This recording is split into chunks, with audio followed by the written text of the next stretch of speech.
Yes. Yes, I did. I did shove my stop loss up that tight. That wasn't very smart. Interesting. Now we're in on even a worse trade. Oh boy. The baby's mad. I'm gonna have to take care of her.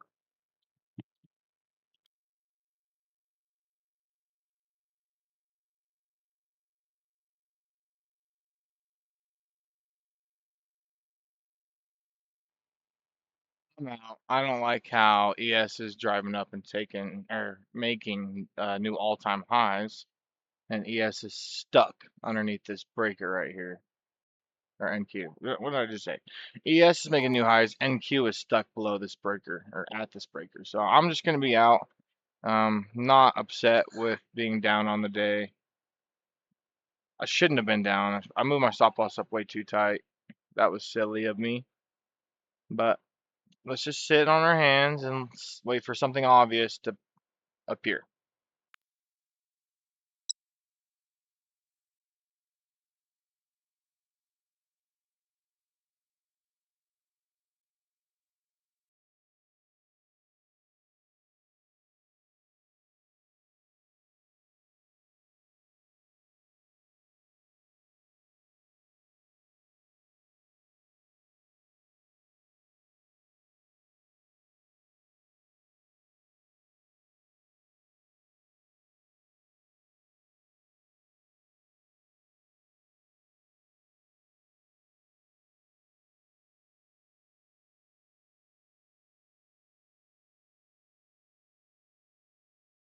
We're definitely going a little bit more sideways than what I'd like to see here, but it is working out with respecting this 5-minute SIBI.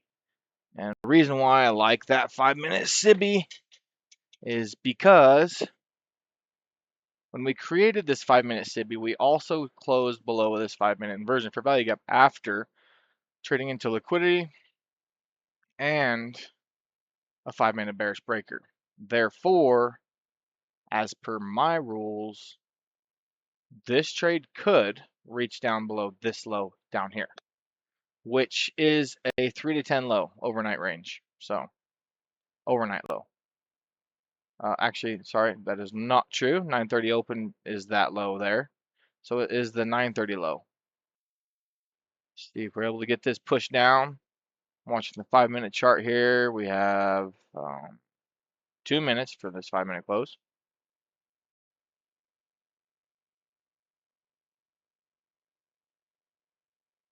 We need to just push a little bit more down here. Looks like it's going to want to do it. It's not normally going to go that low down into a range and not take out the low that's right next to, but it can. Boy, howdy, it can. Just isn't likely at this moment, considering all the context that we've been given thus far in the morning session. Again, let's run through it. 5-minute breaker, buy side liquidity, inversion fair value gap, inline gap. So not only do we have an inversion fair value gap, but we also have an inline gap right here, and that's what this trade is based off of. This trade is based off of the inline gap, creating this 1-minute gap away. So I can get this to speed up here. We were short 50%, and then we created this low here. So we have 50% here, 62% here, and 79% here. Stop is in the upper 5% of the range, and we're waiting to see if we can take out this low where we will scrape one out. I'm going to let it do its thing here. I'm just going to leave everything right where it's at. I think we're roughly at a 1-to-1 or close to it. Let's see, 1.6. So yeah, we're at right at a 1-to-1. So we're risking that much. We're risking just over 70 bucks, right at 70 bucks. So if we turn and come up here and hit our stop, that'll be minus around 100 on the day. So the risk is always there in every trade, but given the context and everything that again that we've been given this morning, I'm gonna leave everything where it's at. If we're able to come down and take out this low, we'll scrape one out and I'll move my stop loss to break even, because I would like to see this get reached down here. Let's do it on this account. On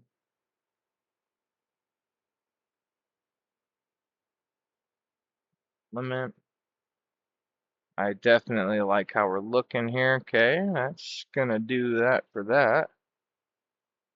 And we're just gonna go ahead and I think close out down here just because it's the first trade on this account. I don't want to get greedy. So we're just gonna close all positions, man. It's been a day. So we're up 186 on Danny's account, and my account is up 120. Beautiful. I'll take it. And if it continues to drive lower, then hey, you know what? It's a beautiful trade. We read it correctly, and it is what it is. Right now, my goal is 5 days at $100 minimum. So I'm not really willing to. I'm more interested in securing a payout than I am interested in building the account at this moment. I know that sounds contradicting, but the rules for getting a payout is 5 days at a minimum of $100. So when I hit that $100 mark, I really want to secure it, especially on a day where I'm already down 35 bucks. So I went from being down 35 to up 120. So I'm just going to take it and be done with it. We have this sell side here. And the thing is that we have to remember with this is a 5 minute breaker. Okay. Low, high, lower, low. We have 5 minute breaker here. And we have this inside of, or just below it rather, because I like to look at this range for the breaker. But we have these lows sitting here.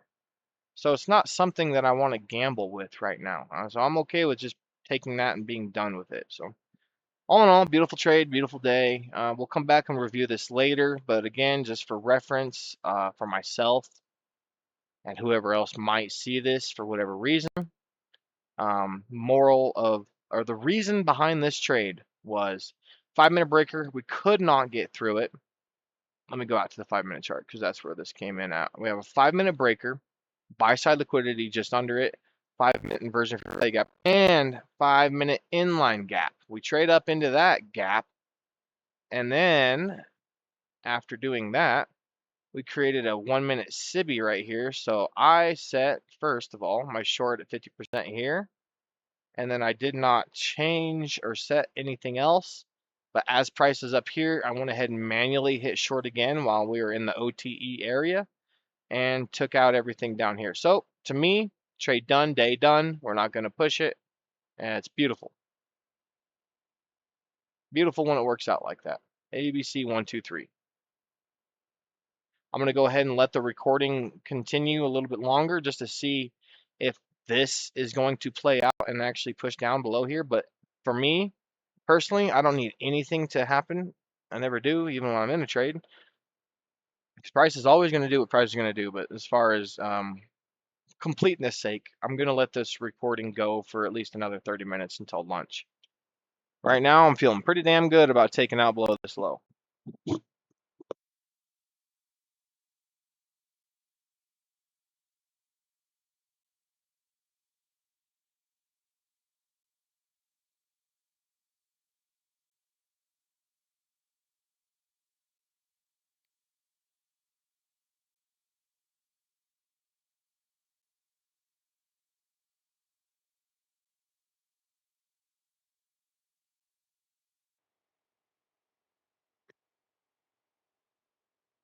And there we have it. I would have been taken out at break even there on that remaining portion of the trade. So I know I've said it a few times, but let's do it one more time. Why was this one good trade? Okay. My A plus setup is when price creates during 3 to 10 o'clock a breaker, high, low, higher high. Within or from this high right here, the most recent, see this high right here is higher than this high. The most recent swing low. So I was looking over here and I just realized that we did close above this after trading down below here. It'd be interesting to see Price come down to the 50% or the discount area rather. Okay. 1. 5 creates a 5-minute bearish breaker inside of the 3 to 10 range. Beautiful. That could be a bullish or bearish breaker. This one is a bearish breaker because we are trading below it when 10 o'clock opens. That makes this a bearish breaker. Okay. Does that make sense? Because if we're trading above price, right? So if price is up here at 10 o'clock, then this is a low, say like a low, high, lower, low, like this, low, high, lower, low, like that. Then that would be a bullish breaker because price is above it. But since we're below it, it is a bearish breaker. And what is significant about this area is it in itself is a draw, but when you tie it with liquidity like this, it can become a magnet, right? And what it does here can either depict whether the magnet just gets flat out turned off or it pulled up higher to the next area of liquidity. So price trades up into this 5-minute bearish breaker, all right, and buy side liquidity that is at or in or near. Near. It doesn't have to be in it. It can be just near it. See, this is in it, but it does not get reached. This is near it. Look at that. So price then creates a low, high, lower, low. It creates a bullish breaker. This is what kind of had me tied up today, but I'll tell you why I really committed with my shorts in the here to here. So price creates a low, high, lower, low, right? And then trades up and into this 5-minute bearish breaker, creating a 5-minute gap. You see that? I know this is drawn out so far. It's just because it's one of my pet peeves. I would say my only pet peeve, honestly, that I have with marking up the charts, trading, all of this in general. Hold on.